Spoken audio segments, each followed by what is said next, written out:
ഇപ്പോൾ അമുസ്ലിമീങ്ങളെ സംബന്ധിച്ചിടത്തോളം അവർ അള്ളാഹു അല്ലാത്തവരെ ആരാധിക്കാൻ കാരണം അവർക്ക് ഇനി തൗഹീദ് പറഞ്ഞു കൊടുക്കാനും അതിലേക്ക് ക്ഷണിക്കാനും ആരില്ല, ഇനിയൊരു പ്രവാചകൻ വരാനില്ല.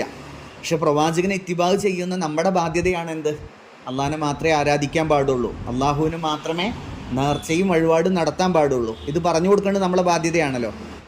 നമ്മൾ അമുസ്ലിമീങ്ങളെ സംബന്ധിച്ചിടത്തോളം അവർ ഖബർ സിയാറത്തിന് വരുന്നത് യാസീൻ ഓതാനോ അതല്ലെങ്കിൽ മഹാന്മാരുടെ ബർക്കത്തെടുക്കാനൊന്നുമല്ല. മുസ്ലിമീങ്ങൾ ഇവിടെ വരുന്നത് എന്താണ്?